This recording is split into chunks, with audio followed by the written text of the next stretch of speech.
एक समय की बात है। पहाड़ों से घिरे एक शांत और सुंदर गांव का नाम था धनपुर। नाम तो धनपुर था, लेकिन अजीब बात यह थी कि इस गांव में दया बहुत कम थी। लोगों के दिलों में लालच इतना भर चुका था कि वे किसी की मदद करने से पहले 100 बार सोचते। हर कोई बस अपने फायदे को सबसे बड़ा समझता था। गांव के बिल्कुल किनारे पेड़ों की छाया में एक छोटा सा कच्चा घर था। उसी घर में रहती थी अम्मा सुगना, लगभग 70 साल की, सफेद बाल, झुर्रियों से भरा चेहरा, लेकिन आंखें ऐसी कि जैसे उनमें पूरी दुनिया का प्यार चमक रहा हो। अम्मा अकेली रहती थीं, न कोई परिवार, न कोई सहारा, बस एक छोटा सा पुराना मिट्टी का चूल्हा उनके साथ था। लेकिन उस चूल्हे के बारे में पूरे गांव में अजीब अजीब कहानियां फैली हुई थीं। कोई कहता, अरे वो चूल्हा जादुई है, बिना अनाज के भी खाना पका देता है। कोई मजाक उड़ाता, अम्मा का चूल्हा जरूर भूत प्रेत वाला होगा। पर सच कोई नहीं जानता था। अम्मा बस मुस्कुराकर सबकी बातें सुन लेती और चुपचाप अपने काम में लग जाती। धनपुर में अमीर भी थे और गरीब भी, लेकिन गरीब की मदद करने वाला शायद ही कोई था। ऐसे में जब किसी के घर खाना खत्म हो जाता या कोई रास्ते में भूखा जाता, वह धीरे से अम्मा के घर के पास जाकर बैठ जाता। बस अम्मा उसके चेहरे पर भूख की पीड़ा देख लेती और फिर उनका पुराना मिट्टी का चूल्हा चमत्कार दिखाने लगता। अम्मा चूल्हा जलाती और कुछ ही मिनटों में उसमें से गर्मा गर्म खाना तैयार हो जाता। कभी दाल, कभी रोटी, कभी खिचड़ी। लोग तृप्त होकर अम्मा को दुआ देते और वापस चले जाते। गांव के कई लोग हैरान रहते। अम्मा कभी अनाज खरीदती नहीं थीं, फिर खाना बनता कैसे?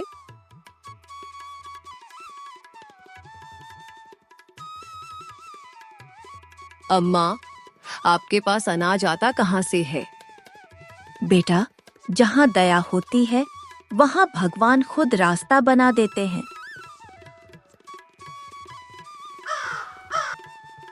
गांव में ही एक जमींदार था, राजन ठाकुर, जो हमेशा अपनी ताकत दिखाता रहता था।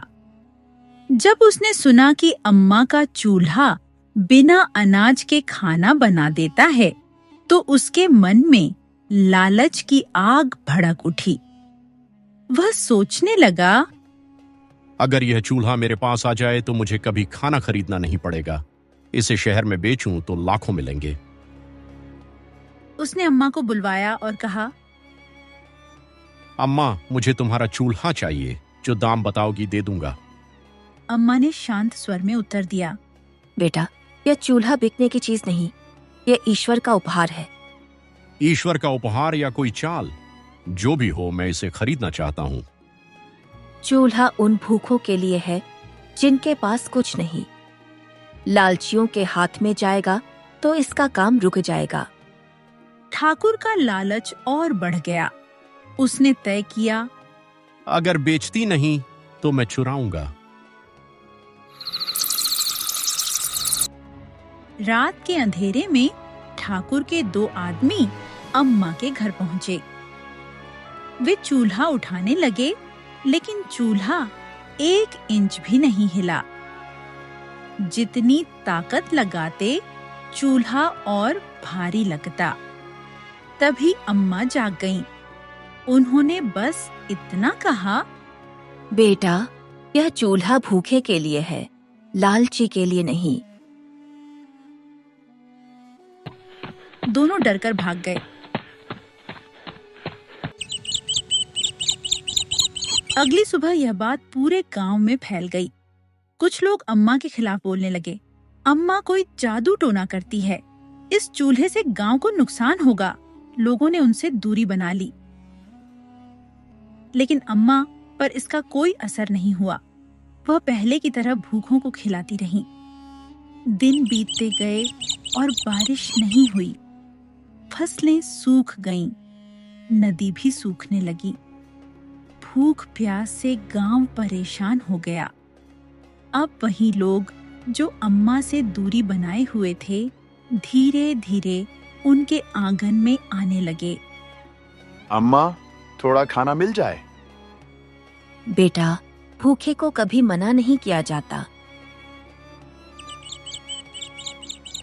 लेकिन अब लोग जरूरत से ज्यादा लेने लगे। कोई डिब्बा भर भर कर घर ले जाता, कोई दो दो बार आता। धीरे धीरे लालच चूल्हे तक पहुंच गया। एक दिन चूल्हा अचानक बंद हो गया। चाहे अम्मा कितनी कोशिश करें, आग नहीं जलती।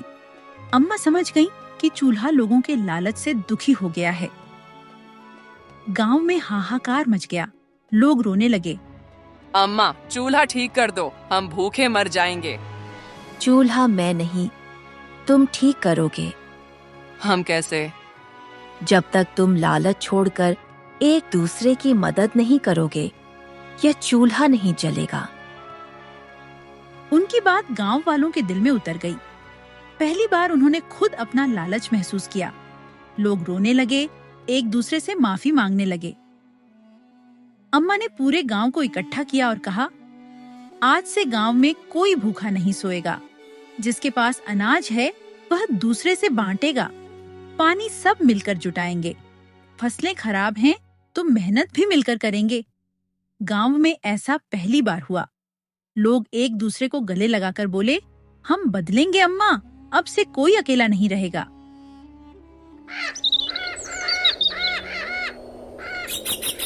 लोगों ने मिलकर तालाब साफ किया, बारिश का पानी रोकने की व्यवस्था बनाई, फसलें फिर उगाईं, बीमारों का ख्याल रखा।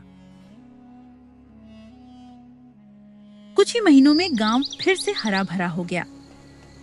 एक सुबह अम्मा चूल्हे के पास बैठी और धीरे से आग लगाने की कोशिश की। जैसे ही माचिस जली, चूल्हा चमक उठा। उसमें से दाल की मीठी खुशबू उठने लगी। अम्मा मुस्कुरा उठी। गांव वाले खुशी से चिल्ला उठे, अम्मा का जादुई चूल्हा फिर से चल पड़ा। दया हो तो चमत्कार होता है, लालच हो तो चमत्कार भी रुक जाता है।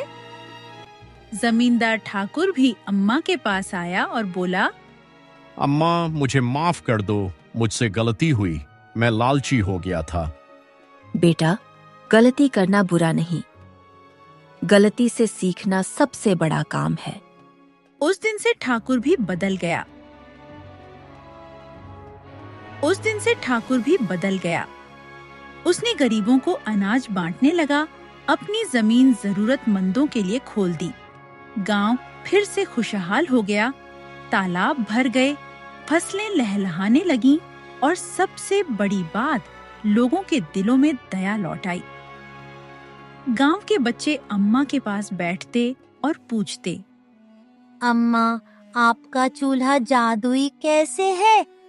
बेटा, चूल्हा जादुई नहीं, दिल जादुई होता है। जब दिल में दया हो तो चूल्हा भी जादू कर देता है। हम भी दया करेंगे अम्मा। यही सीख याद रखना, किसी के चेहरे पर लाई मुस्कान ही दुनिया की सबसे बड़ी दौलत है। इस तरह धनपुर गांव दया, प्रेम और एकता का गांव बन गया और अम्मा का जादुई चूल्हा आज भी जलता है, लेकिन सिर्फ उनके लिए जिनके दिलों में दया होती है।